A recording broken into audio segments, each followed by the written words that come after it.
everybody. Welcome to the Fandom Post radio podcast. I am your host, Kate, and joining me this week is Kestrel, and only Kestrel. Hello. This is going to be a quick one. We are going to go down over all of the announcements from last weekend's online convention palooza. What was it? Three different people were having? Yeah. Well, technically there was at least one other one, but it was a smaller one. However, they actually had more announcements, I would argue, than the main three, but it was all like Aerogay stuff. So, as per usual, nobody knows how to handle a pandemic. So AX and several other people tried their hardest to make something of the usual big announcement weekend. And I only watched one panel, and Kestrel watched a lot of them.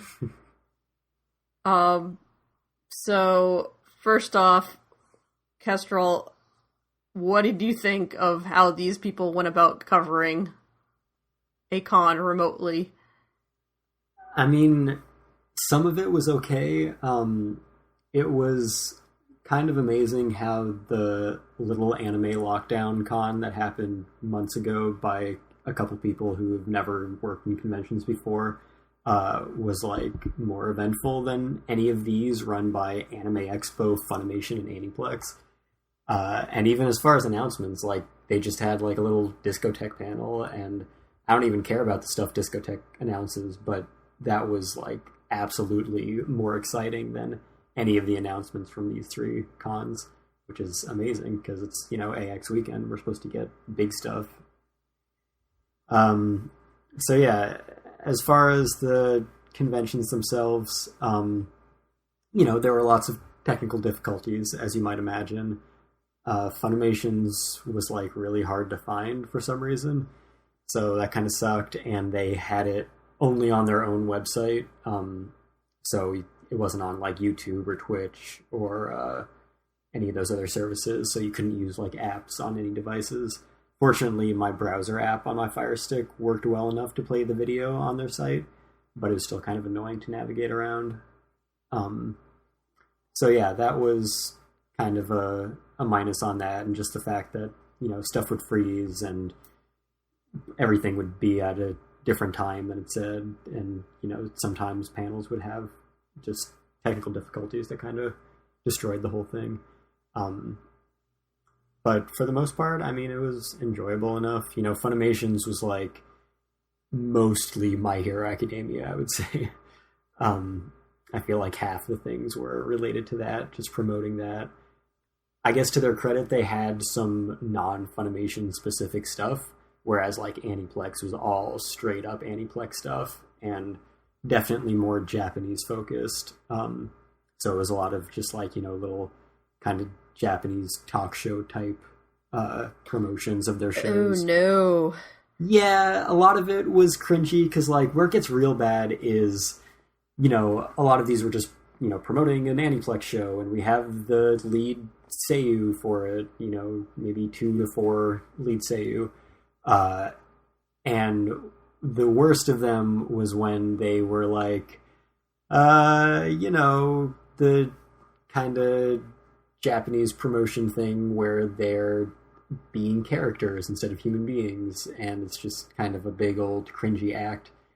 And for some of them, they didn't even have enough content to like fill the panel, especially one of them for the new Key show, which hasn't come out, doesn't have any information, and instead of like revealing anything in the panel, they just kind of retreaded the material that's out there and then spent most of it on just like random trivia about what a seiyuu does, what a producer does, or a promoter or whatever. So a lot of it was like huge waste of time, not relevant to anything at all, just stupid trivia with the people just being characters. So that was kind of obnoxious. And then AX Lite was kind of a mixed bag. You know, they had the same kind of panels that you'd expect, but they're all by different people, so, you know, it was very hit or miss. They had some musical performances that were pretty cool, and the Studio Trigger live drawing was great. Trigger are always awesome. But then they had like the Warner Brothers panel, which was the fucking worst because they had a voiceover of the English translation live, slightly delayed after the person started talking. Oh, so no. You heard both people talking out of sync, and it was impossible to concentrate on anything, and the translators were like kind of stumbling over their words and not very enthusiastic, and it just really ruined the whole experience. So you had that, which was garbage, and then straight into Trigger, which, I stayed up till 3 a.m. to watch it, but man, it's fucking great. Trigger's awesome. And they're just like so genuine, and they have a translator guy there who's like a member of their staff, and he's like, my translation's not that great, but it was fucking great. And they were just, taking a bunch of questions while sketching a bunch of stuff, and just, super open and friendly about everything. And it was Yo Yoshinari, who's one of their top animators and directors, and has been since the Gainax days, since Evangelion at least. Mm-hmm. And he was sketching a bunch of stuff from BNA, which he directed. And he was like, I don't know if we're going to get through all this in time. But then someone asked about what was it? Some sort of character designs. And he was like, oh yeah, well, all of these, Astro Boy, Mickey Mouse and everything, it all comes back to Felix the Cat. And so he just stops what he's drawing, and on the same thing on like a tablet, just starts drawing Felix the Cat and all the variations of it throughout the history of animation. So, they're just super chill about everything as always. So that was cool. It's definitely, pros and cons to all of these cons. Yeah. So it really came down to the people that were used to doing stuff online were able to pull out really good presentations, and everybody else was just fumbling like crazy. Can't believe the Funimation stuff, though.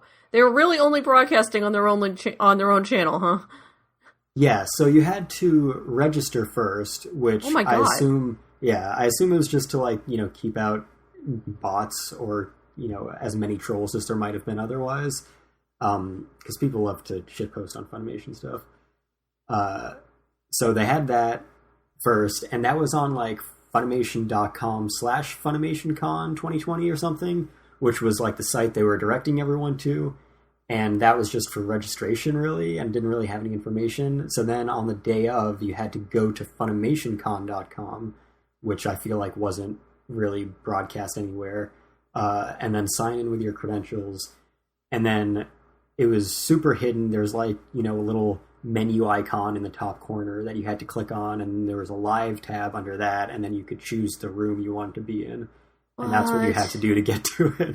So I had to be instructed of where to find it. And then I had to instruct several other people who were asking about it in various Slacks and Discords. Because, it was not easy to get to at all. Oh, God. It probably would have taken them 5 minutes to set up something in Twitch, and they couldn't handle it. I mean, I have to assume it would be easier to set it up on Twitch or YouTube than have their own thing. Because it wasn't even like their own video player. It wasn't their normal website or anything. It was all this completely custom stuff. It felt kind of like a just lockdown YouTube embed. It was very similar to YouTube's player. But yeah, the other ones were on Twitch and YouTube. I think Aniplex was on YouTube, and AX, for some reason, Channel 1 was on YouTube and Twitch, and Channel 2 is only on Twitch. But their YouTube channel went down as soon as it started for Channel 1. And I think it came back up pretty quickly. But I just stayed on Twitch for that, and it worked out pretty well. But yeah, as far as the, who's used to doing the panels, that definitely makes sense. Because, Trigger set up a Twitch channel pretty recently, and they've been streaming on that. So it makes sense they're used to it. And I didn't watch on their channel past this, but apparently they went until 5 a.m. just continuing it on their own Twitch channel, which is exactly what I would expect from Trigger, because every time they have live drawings or autographs where they do sketches for everyone at conventions, they always stay 2 hours late just to get a drawing for everyone, which is awesome. Yeah. Those guys are fucking legit. Yeah, there's a reason people love Trigger. Yeah. Because they're crazy. And bend over backwards to, like, do things for people. Mm-hmm. Yeah, I thought... What was it at one point? Somebody said that, like, streams were not working, and then people were on one thing, and that thing broke, and then they had to go wait for another thing to come back up, or... Yeah, the only thing I experienced from that was AX Lite Room 1 on, like, Saturday or Friday, maybe early afternoon, about when they had started up. So that YouTube channel went down, but the Twitch worked the whole time, as far as I could tell. That's typical. Yeah, all three of them had technical difficulties here and there, which is kind of expected. They don't have it all nailed down. It's all live. Most of the Aniplex stuff was, like, pre-recorded, but they had live bits in between. All three conventions had, like, you know, hosts that would check in between panels. So at least you had that. I'm shocked they decided to do it live and not just have the whole thing pre-recorded. Yeah, I mean, so Funimation probably had the most live content. Yeah, definitely. I feel like the other two were almost exclusively pre-recorded as far as the actual events. But Funimation, for, like, you know, voice actor interviews for promoting shows and stuff like that, you know, they had, like, the cast of My Hero Academia, cast of Fruits Basket, cast of Attack on Titan, cast of One Piece. I think all of those were recorded live, and the Funimation panel itself. And a few of them took some input from the chat, so at least there was some amount of interactivity, which is obviously the reason to do it live. But yeah, I mean, most of it could have been pre-recorded, and definitely most of it was, like, let's see, going down here, you know, they had, like, opening and closing remarks, industry panel, those were live, and then other people's industry panels were pre-recorded, like, they had Right Stuff and Viz, or the Shonen Jump panel for Viz, and then AX had Viz and Yen Press and a few others. Those were all recorded. So it was mostly pre-recorded, but they all had live bits in between with different hosts. Which I gotta say, the hosts for the Aniplex Online Fest, shockingly entertaining. Sally Amaki, I've never heard of Sally Amaki before, but apparently she is a big deal, and she's one of the members of 22/7. And I'm not an Idol guy, and I didn't watch that show, and I don't think I would have liked it. But she is awesome. So she's from America. Her parents, like, came from Japan, met in America, and she was born and raised in America. And then she got into anime and moved to Japan, like, 5 years ago, and eventually became an idol and voice actress over there. And is a member of 22/7. Yeah, which is awesome. But, you know, normally when you're a Japanese idol, especially idol, you know, you have to be the perfect little manufactured character all the time. But once she turns on her English, she's just, like, full-blown American, and she throws that whole persona out the window and is, like, you know, totally genuine. And she was very entertaining for that fact. So I appreciated her. Yeah, that's funny. I can imagine her Japanese handlers are probably like, "What are you doing?" And she's like, "No, you don't understand. This is what people expect in America." That's great, though. Yeah, so those little bits were entertaining, which I was surprised by, because normally Aniplex, like, all the Japanese stuff is very, you know, pre-recorded, scripted, kind of manufactured. Locked down. Yeah. It's so fun.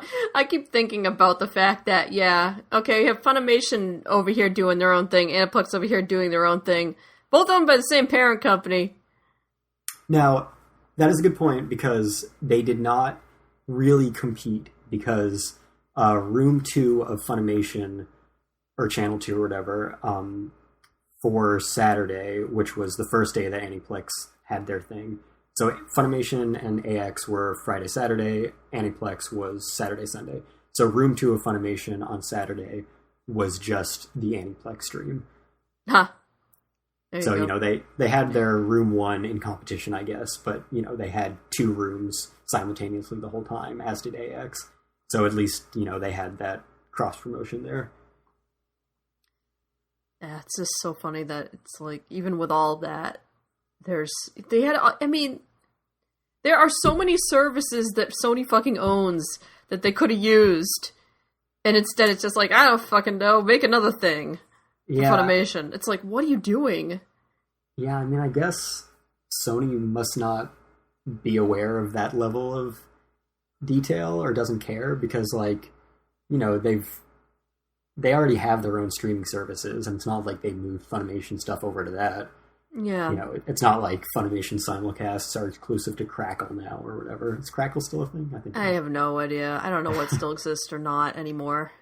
And they keep coming out with new things, and then, I don't know, it's just a big clusterfuck. There's too many damn streaming services. Yeah. What's weird to me is that, you know, Funimation not only didn't do this through their own video player, but didn't do the same thing as Aniplex did. Just no consistency. Like, they had Aniplex streaming through their special thing as well as Aniplex's own YouTube. So I don't know. It was weird. It's like, I don't want people to lose their jobs, but it's, and I don't think media consolidation is a good thing in general, but sometimes I'm look at these companies and go, well, you consolidated. What the fuck are you doing? They're definitely working on it with the Sony thing, because Funimation and Aniplex are just, you know, teaming up more and more. Yeah, they're starting to get, there's more crossover happening now than that things are finally moving forward. Thank God. Yeah, any other panels stand out besides Trigger as being really entertaining or worth going back and looking at? Yeah, I think, and I'm not sure what all is available online. Like, I think Aniplex has pretty much all of their pre-recorded things available online. So, like, the Demon Slayer one was like, I don't know, 3 a.m., but it was Sunday night, so, you know, I had to go to bed to get up at work the next morning. So I didn't stay up for that, but I watched the recording of it afterwards. So I think that's available for all the Aniplex stuff, and I think for a limited time, Funimation has all of their musical guests up there as well. So the musical guests for them, it was just, you know, the band or artist would come on, say a few words, and then they would play like a few live recordings from the past few years, and then a few of their music videos. Mm-hmm.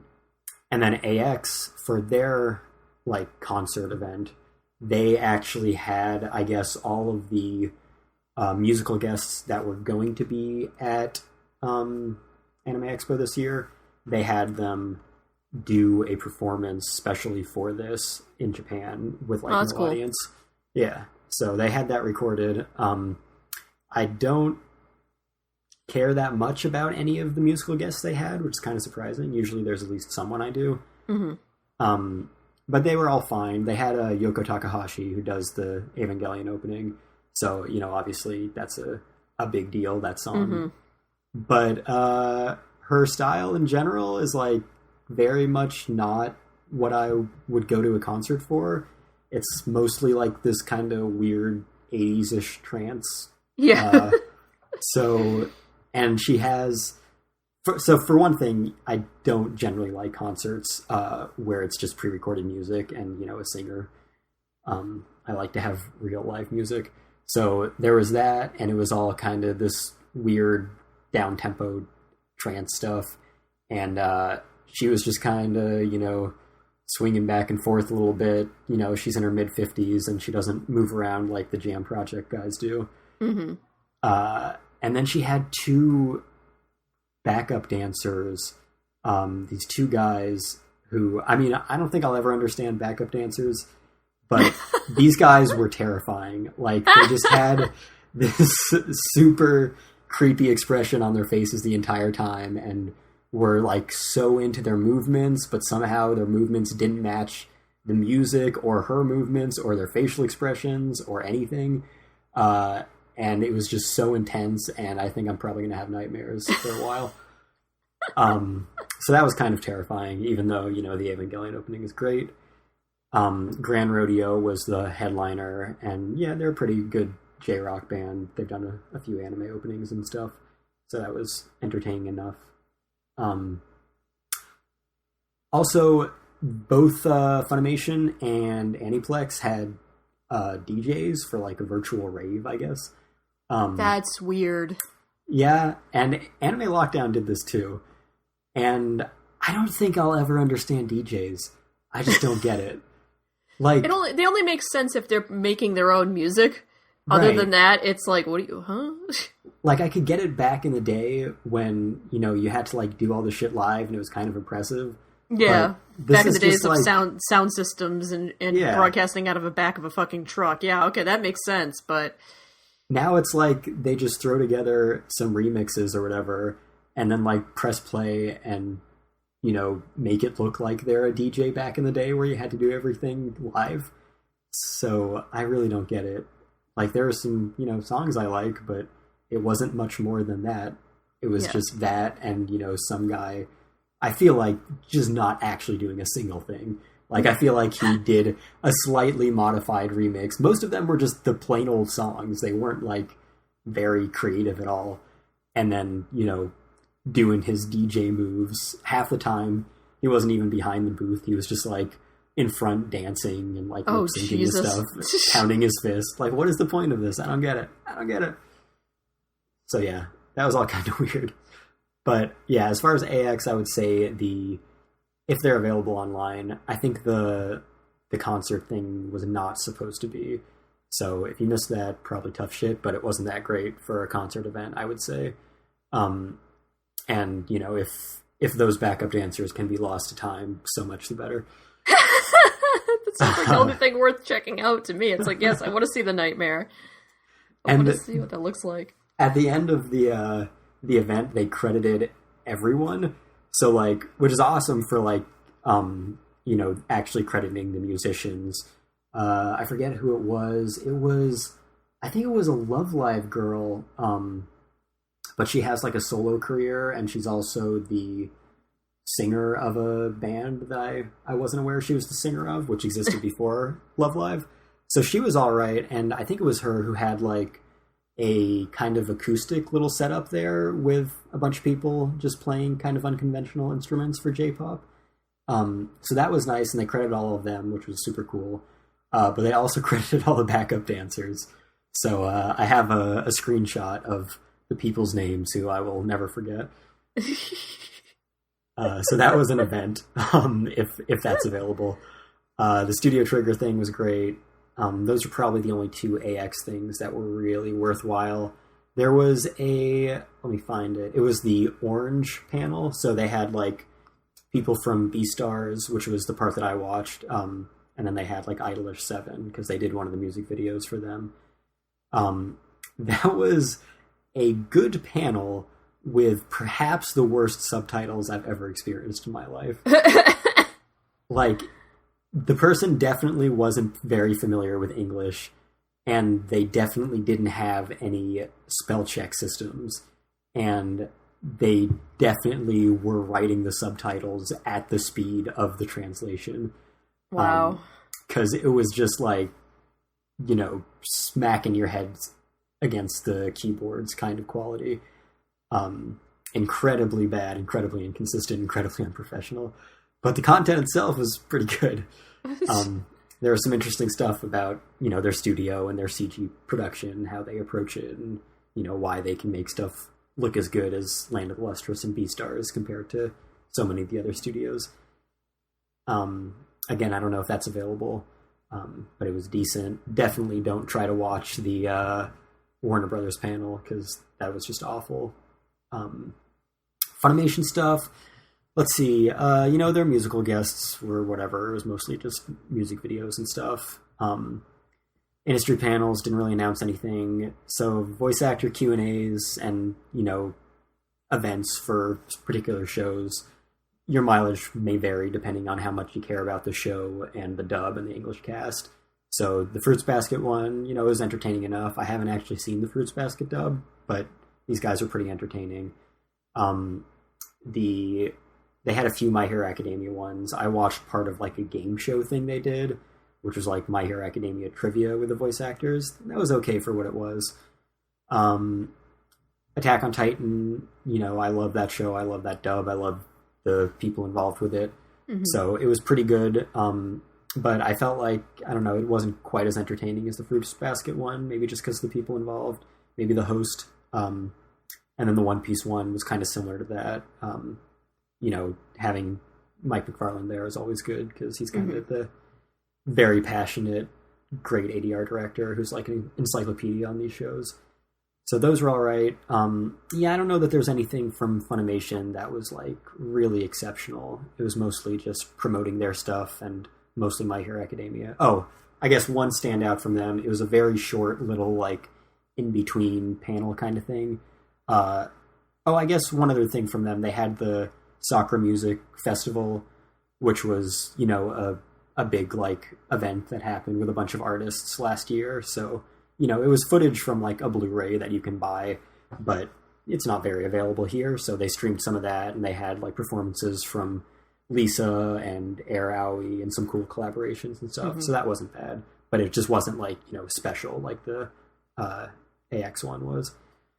So that was cool. And then they had a short little interview with Masako Nozawa, who is the Japanese voice of Goku and everyone in his family. And she has been in the business since the very first episode of anime on television, the first episode of Astro Boy she was in, and she's been playing every main character of Dragon Ball for 30 years now.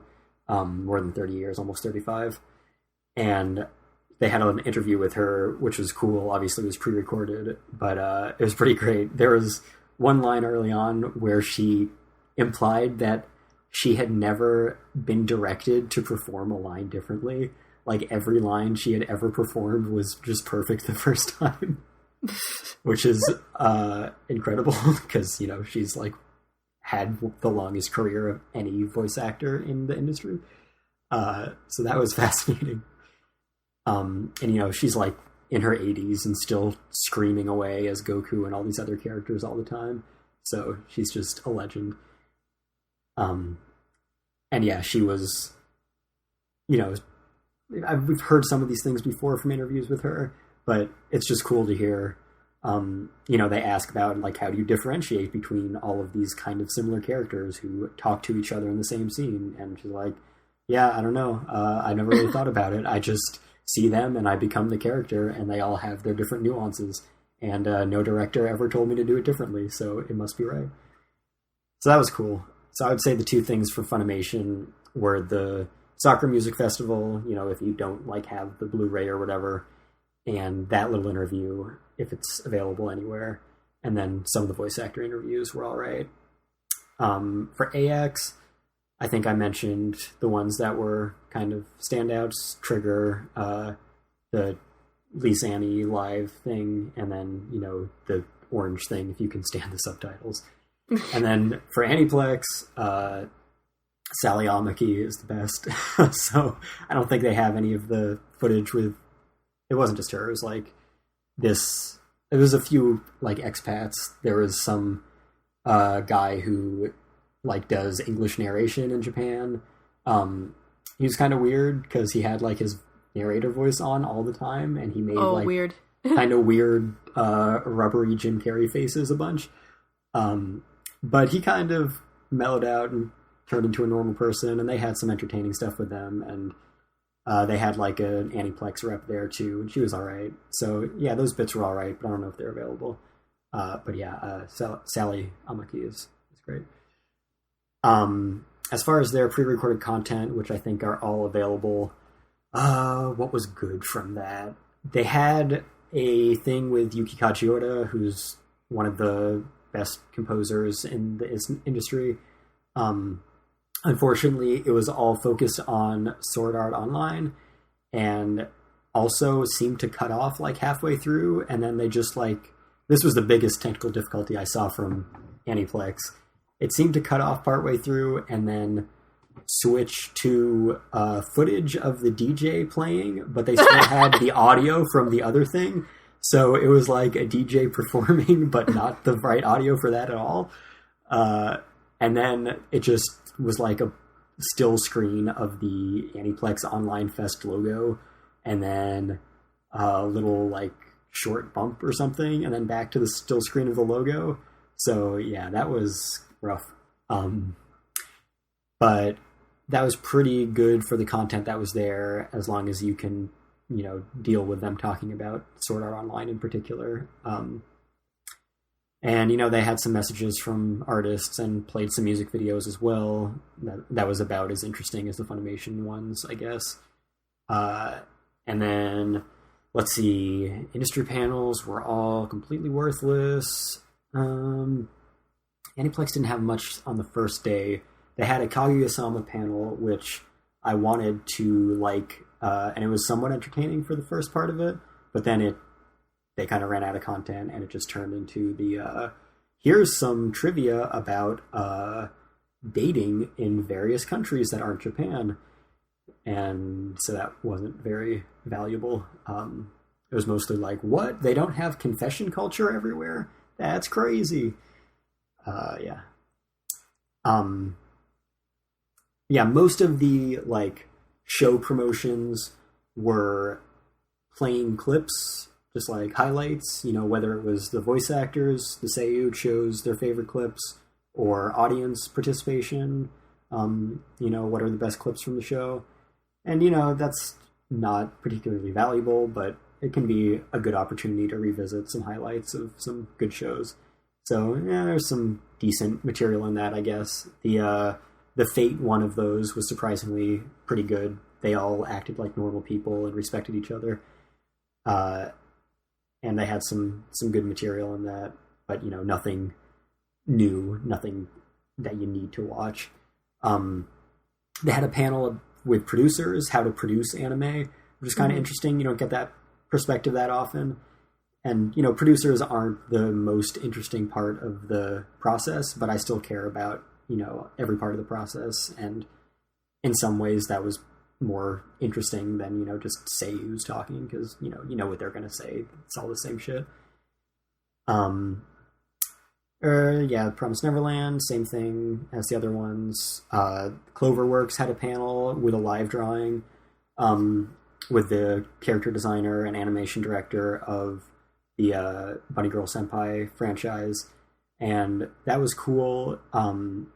They also had a tour of their studios, which was pretty cool, and just interviews with the president and one of the main producers there. And they didn't really reveal anything, but the live drawing was cool, and hearing from this character designer, animation director was cool. Mm-hmm. And for that, I wish they had had her start from scratch, because instead she had a rough sketch, which was a very detailed rough sketch to start with. Oh. And then she did the actual drawing within the first 15 minutes of the hour.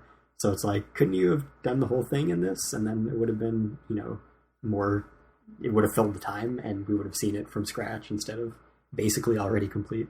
So that was kind of unfortunate, but it was still nice to see it complete. They had a interview with Hiroyuki Sawano, who's another very prominent composer. It was mostly focused on his Aniplex work, but it was still very good, and they had, footage, either anime where it has some of his big songs playing, or performances of them, because pretty much all of his anime work has at least some really notable vocal songs that could be theme songs, because he just likes to do that in all his work. Mm-hmm.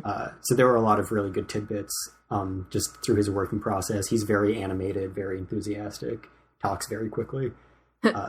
Yeah, so that was pretty good. And then on the other side of that, there was the last thing I watched live was an interview with some Anisong related people, but it was specifically Satoru Kosaki, who's one of my favorite composers. He did the music for Haruhi Monogatari, Beastars, a bunch of others, and he also did composed and arranged, and I think did the lyrics. No, he didn't do the lyrics, but he composed all of the openings for the Monogatari series, which there are 5 a season. They're character songs, and some of them are big Anisong hits. And so he was there, and he had a lot of good insight to share. But unfortunately, one, he's not as animated as Sawano, so, it was kind of awkward and a little quiet. But also they didn't have enough time to get to all the stuff they wanted, so it was very focused on the Annie song portion of it. And they had him and then someone who does lyrics mostly, I think. And she did like the lyrics to the Cells at Work opening, which is, a very catchy song. She might have arranged it or composed it as well. And I think she works in some background music as well. So that was decent, but they took up all the time on like Annie song stuff. And then they were like, well, we were going to talk about, actual background music composition, which is what I actually care about more. But they ran out of time and wanted to focus on more of the, I guess, popular stuff. So unfortunately, they didn't get to the content I actually care about. So hopefully, they can invite them to some actual industry panel or actual panel at a convention to discuss that stuff. But they also had Sally Amaki as a co-host of that panel. And she was mostly there to like share her perspective on how this stuff is viewed in the US, because, all of these events are all Japanese people. But she has that perspective at least to share. So that was cool. And you got to kind of see her as Japanese Sally Amaki, but not promoting her idol show. So it was somewhere in between idol persona and full-blown American personality. So that was entertaining as well. So yeah, I would say things worth watching from each one. Funimation, Soccer Music, and Masako Nozawa interview, AX Lite, Studio Trigger, and the Lisani Live, and then Aniplex. Probably Sawano and maybe Annie Song.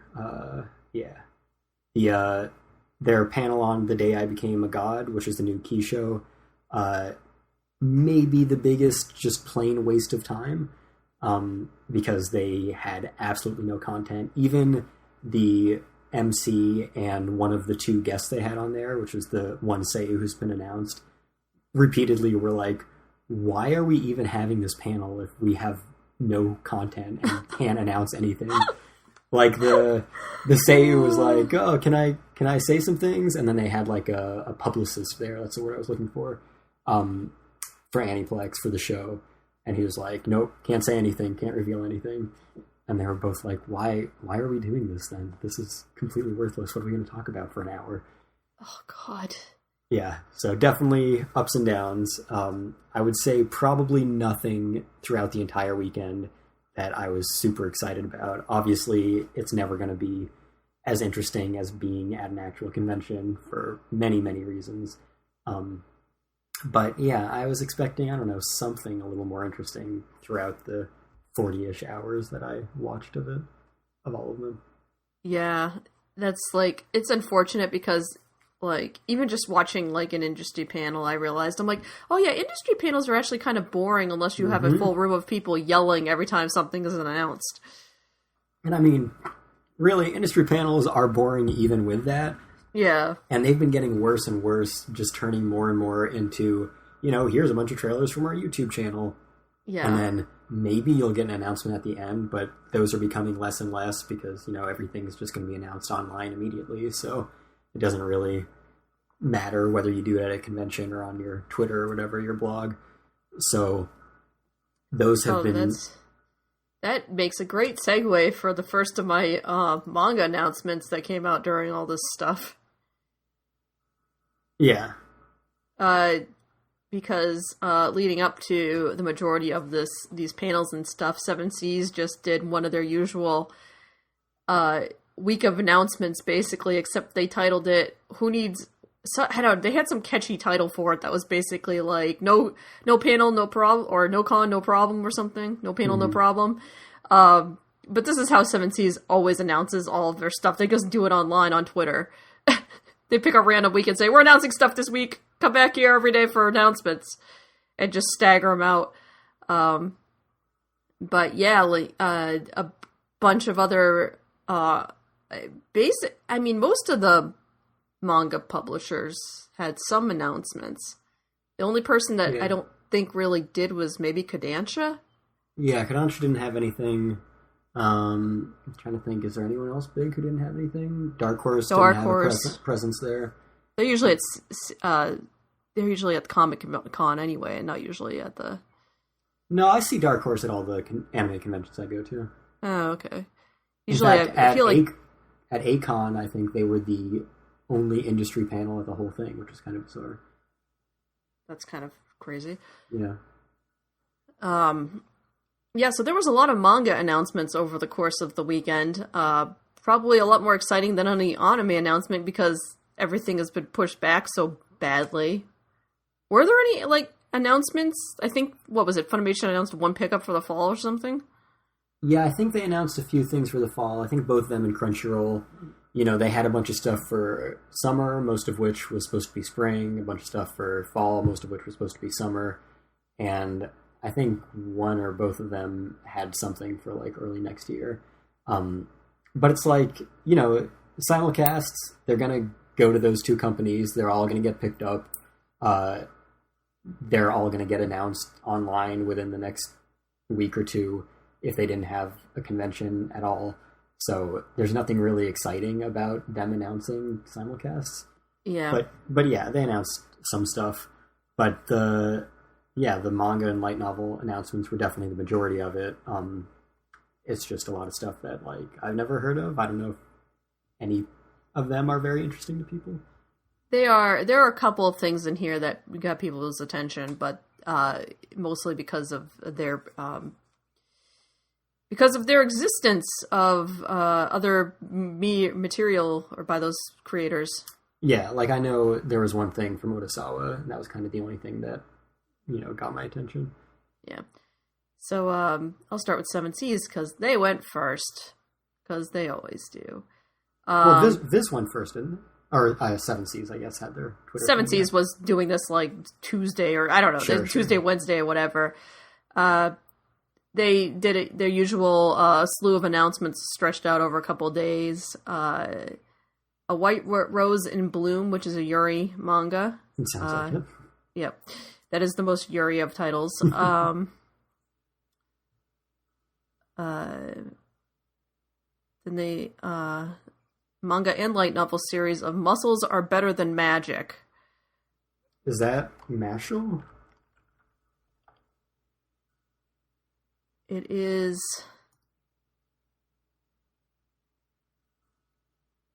Is it what? I guess it's something different. So I think there's a lot of weirdly enough, new trend, I guess. I don't know. I guess. Yeah, Viz has a manga currently called Mashal, Magic and Muscles, which is about a protagonist who has, like, muscles instead of magic in a world where everyone has magic, and he beats everyone with his muscles. So that's remarkable that there's another manga titled almost the same thing. Mm-hmm. Almost the same concept. Mm-hmm. Okay. Yeah. Weird. Curious. Rosie in the Labyrinth, which is a manga series about a little cat girl being escorted by her cat boy guards, I guess. I don't know. In a labyrinthian world. Looks cute. Another manga and light novel dual announcement. Failure Frame. That's a surprisingly short title. Well, was it a manga first? Maybe no. Well, usually if there's a light novel, it's not. Yeah, that's true. Oh wait, no, they just shortened it. Yeah. Okay. Failure Frame. I became the strongest and annihilated. Oh my god. This is an English word, Kate. Can you tell that I've not talked to human beings in a long time? I became the strongest and annihilated everything with low-level spells. There you go. Yeah, it sounds more like a light novel. Yep. Yep. It's another isekai, of course. Of course. Because everything is. Mm-hmm. Another Yuri manga. This one has a slightly less Yuri-ish title. Donuts Under a Crescent Moon. Nice. Yeah. That's a pretty good title. Another comedy fantasy series, Dungeon Toilet. I feel like I heard about that. Not sure how. The quest to find the perfect toilet in a dungeon. And then something completely different. 7 Seas got the license to Kyu Hayashida's newest manga, Die Dark, which is basically... Is that the Dorohedoro guy? Yeah, her. Yeah. It's basically Dorohedoro. I didn't know that. Yeah, she's Dorohedoro in space, I guess. Nice. So I'm all for Dorohedoro in space. Kyu Hayashida is awesome. And that makes me excited. 7 Seas. Let's see. Manga and light novel. Berserk of Gluttony. That's very Englishy sounding title. Dark fantasy light novel. Frail young man's terrifying magic could lead him to ultimate power. I don't know why I've never heard the phrase dark fantasy light novel, but it's very amusing to me. Fate Graphite. His name is Fate Graphite? That is the worst! That is the worst name! This is a Fate spin-off? No, this is the main character of Berserk of Gluttony. You're still talking about that thing. Yeah, no, I'm just like... Yeah, I was reading down the description, I saw his name was Fate Graphite, and I'm like, yeah, okay. Very English. They licensed the novel and manga. Does he, attack with pencil lead or something? I don't know! That doesn't sound that so. dark to me. It looks like the most edgiest edgelord bullshit. He's, wearing a, black skull mask with gleaming red eyes and shit. Yeah. Yeah, I like the idea that this guy was like, oh man, I want to make a edgy dark fantasy that people are going to love. I better put Berserk in the title. Mm-hmm. Mm-hmm. When it kills somebody who devours their skills. Yep, okay. They licensed the Ride Your Wave novel and manga. Cool. Something else weird. They licensed the manga series Reiwa Hanamuro Gakuen. Wow, I don't know what that translates to. Hunks in skirts. That's what they translated to? No, I don't know. That's what hunks. That's a description of the thing is. Reiwa is the new era of Japan. Gakuen is high school. Yeah. Hunks of Hanamaru Academy are putting the boot and booty to expectations. Instead of wearing drab blazers, these studs are obsessed with the length of their skirts and the size of their chests as they try to navigate school. What? That doesn't explain anything. Alright. Yeah, and I think the translation for Reiwa was beautiful harmony or something. I forget exactly. There was an official English name for it, and it was the name of the opening to an eroge or something, and so people got really amused about that. I seem to remember that happening. Alright. Yeah. The Demon Girl Next Door manga series, which sounds right up their usual nonsense. Yeah, I got an anime a few seasons ago. And I think that's it. I think that's everything they announced. So I'm very excited about one of those. DJ would be excited for several of those, I think. Which one are you excited? Oh, the Kyu Hayashida. Yeah. Denpon announced 2 things during this. Yeah, I watched part of their panel, but it was very dull, and I was hoping that Aniplex would have some announcements, which they didn't, so I skipped out on the rest of it. Yeah.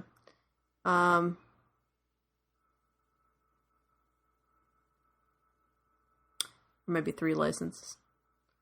They licensed Lockdown Zone Level X, which is described as a sci-fi horror manga. They are simul-publishing that. So they are getting into the simul-publishing business. Need more of that. It's an apocalyptic horror story about a teen who wakes up in lockdown. Sounds appropriate for these times. Exactly. Maybe a little too appropriate. Under Ninja. This announcement got some people very excited. I saw a lot of chatter online that they announced this.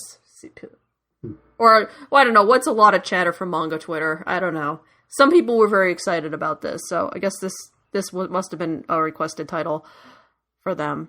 It's by the guy who did I Am a Hero, so... that must be why. Yeah. And, let's see...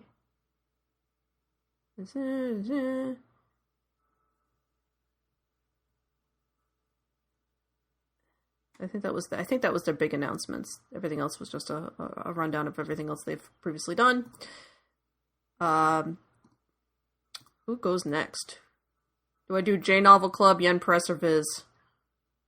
I mean, I think you're already out of order as far as the actual... Yeah, I don't know. I was just doing the small ones to get them out of the way. Yeah, so it was Viz, then Yen, then Denpa. Did I even have J Novel Club on here? No, because I knew I wasn't going to get to them. Yeah. I'll do Viz next. Viz announced, as they do, side story for Dr. Stone, focusing on his dad's adventures. Which they had the simulpub of that on the Shonen Jump service, so I read that as it came out. Yeah. This is exciting. Another Urasawa title, Asadora. So, yeah, that's always good. More Urasawa, always good. I feel like his last few, no one cared that much about. I feel like it's been a while. Yeah, I haven't heard of this one. I know he did the Bat one, and then, I hadn't heard about this one, but it seems to be along his usual, like, there's a disaster, young people, oh no. Takes place in, it's weird, it says it takes place both in 2020, but because it cuts back to 1959, so. So exactly like 20th Century Boys. Yeah, exactly. I'm like, gee. Well, he's got a style. Yeah, it's like, you've got a thing. That's okay. I hope he comes out with another, like, really great series at some point, because it's been too long, and, you know, he keeps pumping out new series, so hopefully eventually. Yeah, the guy works all the time, so. Yeah. You never know what the next Monster or 20th Century Boys or Pluto will be. Exactly. Tokyo Fashion, a comic book. Illustrated Guide to Fashion. Not really care, because I'm the least fashion-conscious person in the history of the world. But that's okay. My entire exposure to fashion was that anime Smile Down the Runway. And I feel the same way about that as I feel about DJs, where they're just, like, totally making it up and just trying to sell it with enough conviction. Yeah, exactly. The only thing I could get into that was, like, even remotely fashion related was, like, Princess Jellyfish. Zom 100, Bucket List of the Dead. Zombie apocalypse manga.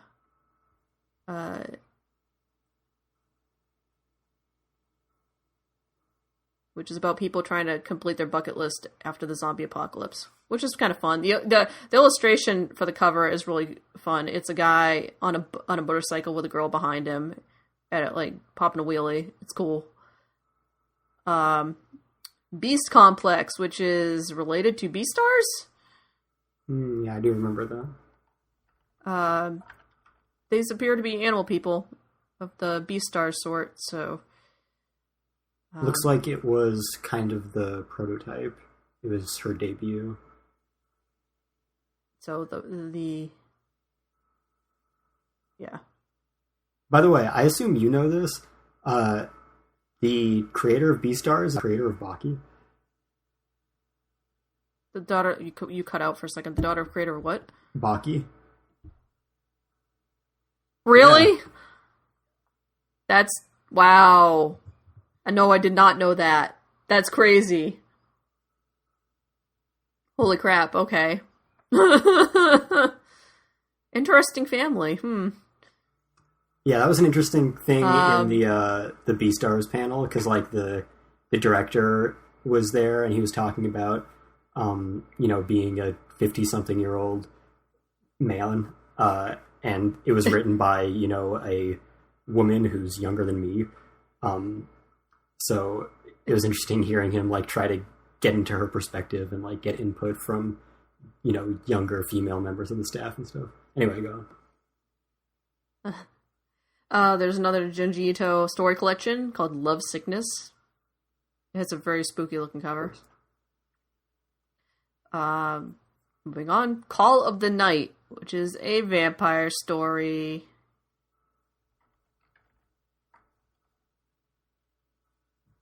I'm trying to see if there's anything else that sets it apart. I don't know. Might be comedic. Might not be. Hard to tell. Might be romance.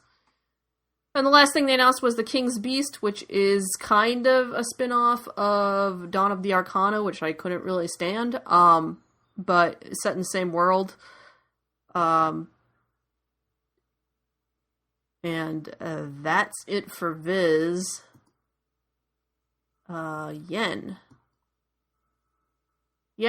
continues the trend of licensing a bunch of isekai. Mm-hmm. But they branched out this time. There's some more slightly more interesting stuff going on in here, this time at least. They picked up Unnamed Memory, which is just a fantasy light novel. I'm trying to see if it's just the light novel they licensed or if there's a manga too. Well, light novel for now. Fantasy, knights, curses, towers, courtship, that kind of stuff. But it's not isekai. I mean, which makes me happy. At this point, it hardly matters. Like, you could hardly tell a difference between the isekai and not isekai, because most of the isekai is just, you know, the premise, and then it doesn't matter that it was isekai to begin with. Well, it kind of does, because it's a crutch for not having to, like, for being, you know, having the way the world works explained to the protagonist, and then becoming super overpowered because you know everything from our world or whatever. Yeah. I feel like even just the straight fantasy ones, they're just as overpowered, and especially in the light novels, they're just as much exposition. Oh, yeah. But, hey, I can hope. That just sounds like straight up fantasy, yeah. Which is exciting. They have Reign of the Seven Spellblades light novels. That made some people also online very excited. Trying to see if... that doesn't sound like isekai either, so... But it's, you know, fighting students in a fighting school, basically. Mm-hmm. Magic Academy. The usual. Magic Academy light novel is at least as bad as isekai. Yeah.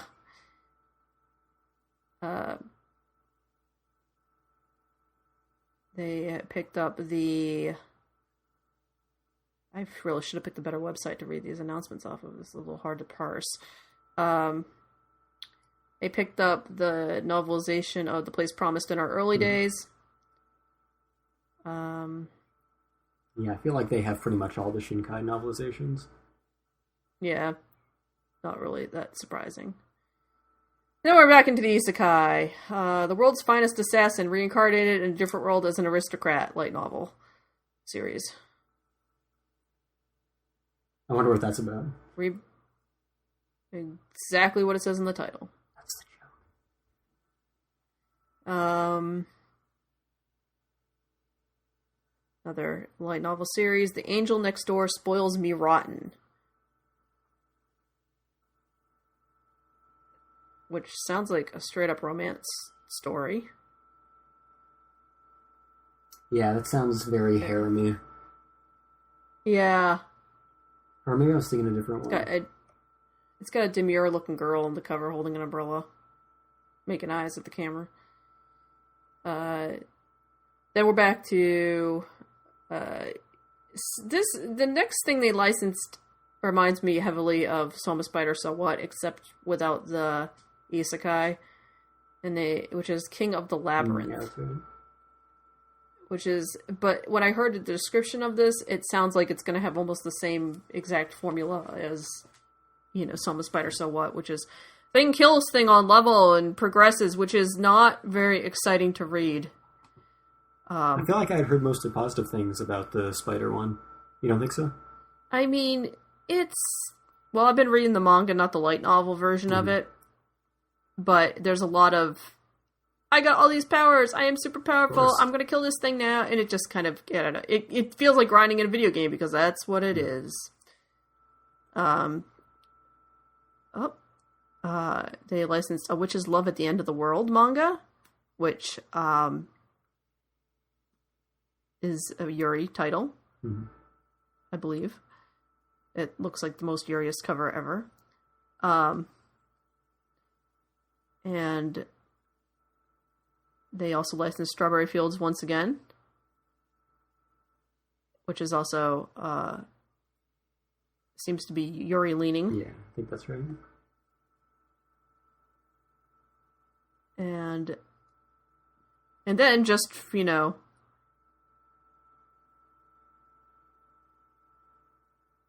Swerve, A Vampire and His Pleasant Companions, which is a manga, and boys love and vampires. Very Jose looking artwork on this title, though. So that's fun. Is that the one where the vampire is from, like, Nebraska or something? Yes! Yes, it is! And he has some, like, super, like, American-sounding ass, right. like, but not real name or something, yeah. Yeah, the dude's name is Al something. Yeah, I remember that. Yeah. So, there's that, which is interesting just for totally not being anything else like anything in this list of things they licensed. And they also licensed Slasher Maidens.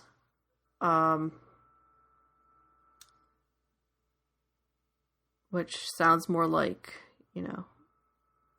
more of the same of, oh, there's a school, or an agency, people, teens, yay. They licensed, oh, Jesus Christ. This isn't English, this isn't anything. How would you pronounce this, Kestrel? Oh, yeah. I don't know. Let's see what kana they use. At least I can get an approximation from the Japanese. Well, they shortened it to Endevi, which is pronounceable at least. Yeah. Inale and Dewele? Well, it's a V sound, right? I'm going to go with that. Eniale and Deviella? Deviella. It is from the creator of one of my favorite stories, which had Atelier, sorry. And it is about an angel and a devil getting up to hijinks in New York. As you do. So that sounds like fun. As you do. That sounds like fun. And the last two things they licensed were Maruko-chan? Is that what this is? Which is about a girl who's haunted. And the Overlord, a complete anime art book. I don't know how well art books sell. Probably not great. I love art books. Art books are awesome, but I don't think they sell particularly well. I hope they do, because I want more of them. Yeah. That's it for Yen. So I'll wrap this up with J Novel Club, whose biggest announcement was that they licensed Rescued Slayers. They are releasing the Slayers light novels in English, which made many people on Twitter, because that's been a long time since Slayers is out, and people have a fondness for that series of magical comedy nonsense. I just enjoy looking at really, really old anime art from the 90s on the front of this cover of this book. Because it looks more like my drawing style. At least the way the hair is drawn. They picked up The Bloodline, which is not quite vampire story, but has an interesting premise about an upper class that sucks the life out of the lower class and lives forever. And a cursed, fated romance. Until the fated romance, I think you were talking about modern society. Oh. It's all just, allegorical. Mm-hmm. The manga of this very descriptive title. I love Yuri, and I got body swapped with Fujoshi. Cool. Glad to hear it. Yeah, it's like, okay, know where that story's going. An isekai title. Oh my god, which is 27 words long, of course. My instant death ability is so overpowered, no one in the other world stands a chance against me.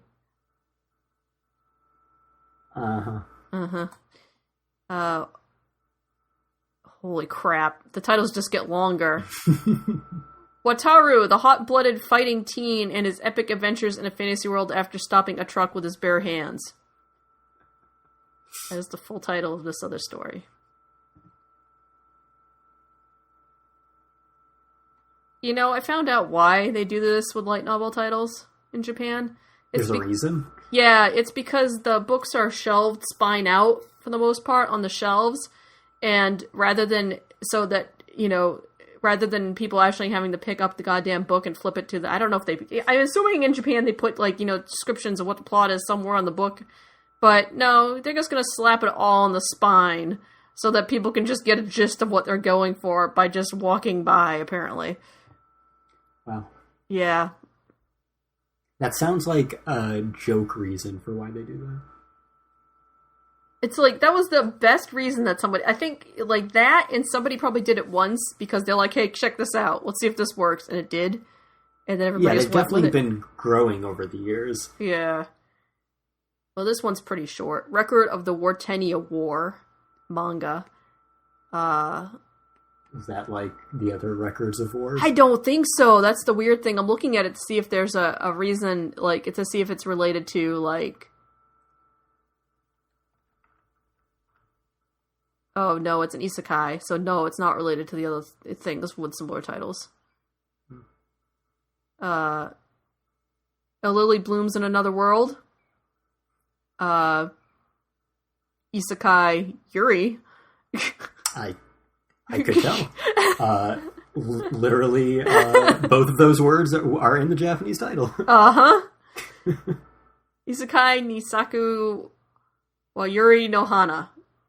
Yep. I don't even speak Japanese, and I can parse what that says except for the saku. I'm not sure what that means.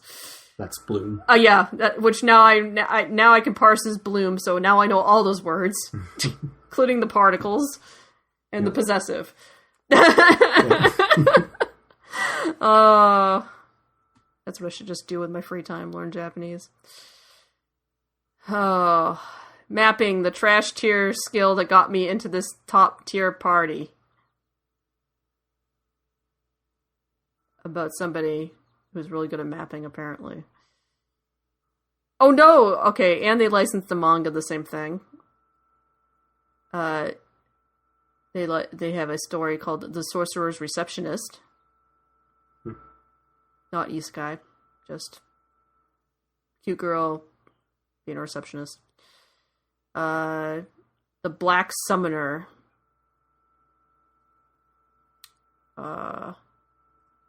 That sounds fairly generic. A light novel and manga of that. And then they have Homes of Kyoto. Yeah, that got an anime recently.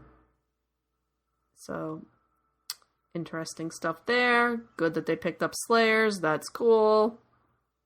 I think that's everything. Whew.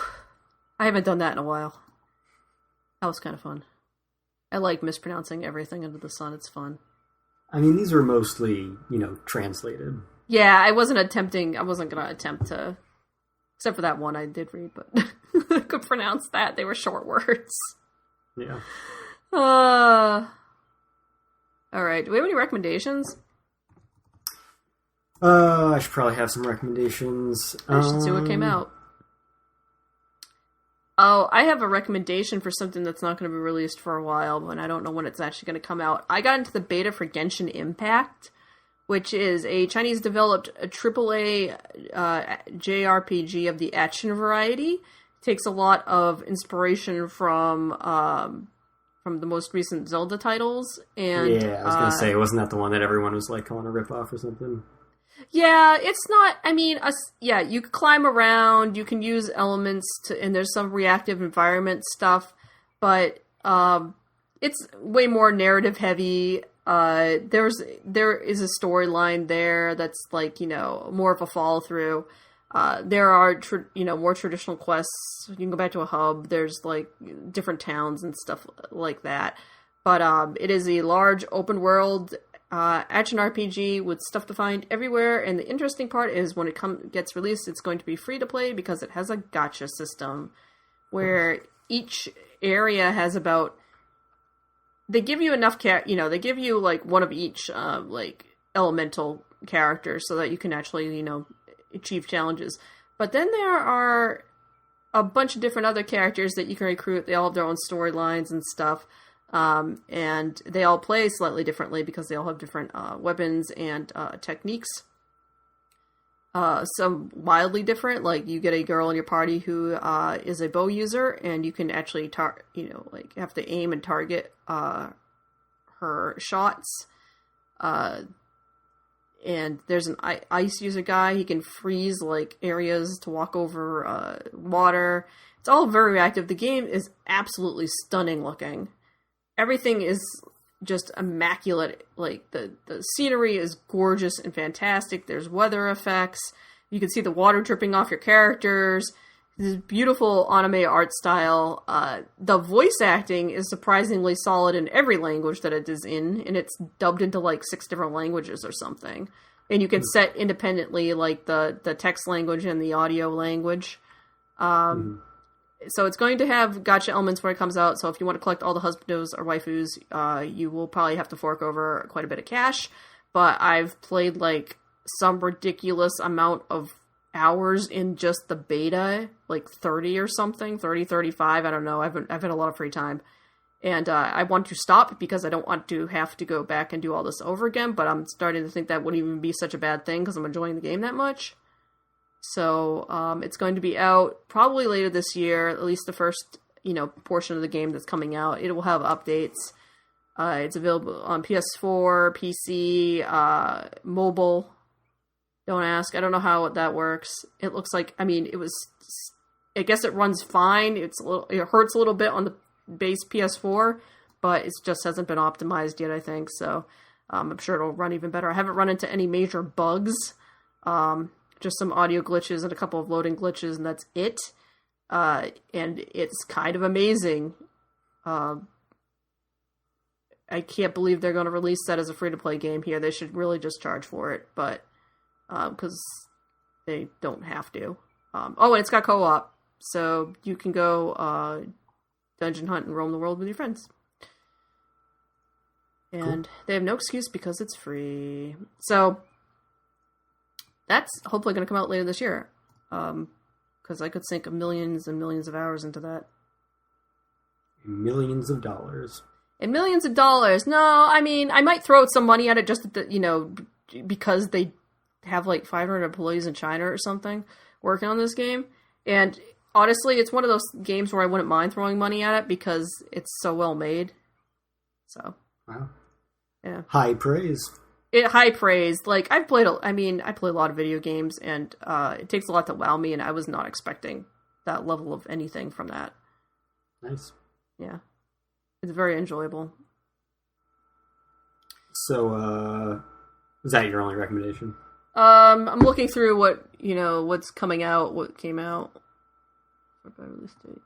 I think for my only recommendation for an upcoming release is Inuyasha is being released on Blu-ray. So if you're into that, Volume 1 is out in a few days. And also, Right Stuff's birthday sale is going on right now, so check that out. They have like a billion titles on sale, of course. Oh yeah, they had some good bundles. Always lots of good bundles. I forgot about that. Wait, I do have a bundle recommendation if I can find it. Show me your bundles! I should have made a list of like all the things that I would love to get if I didn't already own them, because those would be good recommendations. There's a lot of good stuff on that sale. Yeah, there's a lot of stuff on sale. Obviously. Big birthday sale, a lot of stuff. Mm-hmm. There was something that I really enjoyed. Oh, they have a Card Captor Sakura clear card bundle, but I'm gonna say big Oh, Full Metal Alchemist Full Metal Edition manga hardcover bundles. Nice. So there How you many go. volumes of that do they have? There's a 1 through 5 bundle and a 6 through 9 bundle. Cool. The 1 through 5 bundle is $53.97 on sale. Yeah, go get that. That plays into the next podcast we will be enjoying. There's an area animation Blu-ray bundle. There is... I guess they took down the other bundles that were up early this week. Yeah, I think every they've been week rotating they change them. it. Yeah. They had some really good bundles. I think they had a... which had a Atelier bundle earlier. That is gone now. There's Yen Press specials that are happening. Lots of Tanya the Evil, blah, whatever. The show was fine. I mean, it's fine. It's not my jam. Well made, not my jam. But yeah, go check out this Right Stuff. Just go in general, check out this Right Stuff sale. There's everything. While you're on Right Stuff, I highly recommend the $40,000 Rem life-size figure. Oh my god. From ReZero. Why? Obviously, I mean, if you want a giant plexiglass, figure in your house, I mean, go nuts. But yeah, if you're that rich, give me all your money, because seriously. No, gotta buy your waifu. Oh, your cold plastic waifu. Yeah, man. She's so perfect, though. She'll never age. She'll be perfect forever. I don't know. That's it for recommendations, I think. Kestrel, where can you find us? Find us on all the places you get podcasts from: iTunes, Apple Podcasts, Google Play, Google Podcasts, SoundCloud, Stitcher, Spotify, Alexa, iHeartRadio, YouTube, Chris's YouTube channel. Find us on fandompost.com and on Twitter and Facebook at Fandom Post Radio. Follow us, like us, share our stuff. Get in contact with us. And you can email us also, fandompostradio@gmail.com. And I'm on Twitter at FullMetalKyoma. And I'm on Twitter at SonicBug. Oh, good. You can get a figurine of Right Stuff of a Death Wasp. That's cool. Death Wasp? Yeah. Japanese giant wasps. Oh, cool. Yeah. They were trending, like a month and a half ago when they were found somewhere they shouldn't have been in this country. You mean murder hornets? Yeah, those things! Death wasp, murder hornets. That's what that is. They'll inject you with COVID and bubonic plague all in one. Yep. This is alright, but it's no $40,000 life-size waifu. No, but you can get $100 murder hornet. So man, I'm so glad I don't care about figures. God, so expensive. They're so awesome, but they're so expensive. Ain't nobody got money for that. I'm glad I don't find them that awesome, because obviously if I did, the money would not be an issue. Except, the $40,000 ones. I'd be in trouble for the sheer fact that they've made a lot of really cool One Piece figurines. It always surprises me to hear you say, because I feel like you haven't like been paid attention to One Piece in like 10 years. Paying attention, and even like, I don't know, negative about it for the most part. I mean, you know, I still like One Piece in theory. I just haven't been keeping up on it for a very long time. It happens, man. I fall off things. I just feel like you're always like, One Piece isn't good anymore. I never said that. I said that, like, Sanji's characters turned to shit. I don't know if he was redeemed at some point, but... A little bit. And the girls didn't have anything cool to do for a long time, so that was kind of annoying. Yeah, there was a period that was kind of rough. Yeah, there was a rough time at One Piece, and that's about when I fell off. Yeah. Oh, Sailor Moon figurines done up like the 90s. That's fun. Alright. Thank you for joining us. Our next episode is going to be about Full Metal Alchemist, so... Brotherhood, specifically. So if you're interested in listening to that for nostalgic purposes, or if you're like some of our people have never actually watched it before... man who's not here, who will not be named.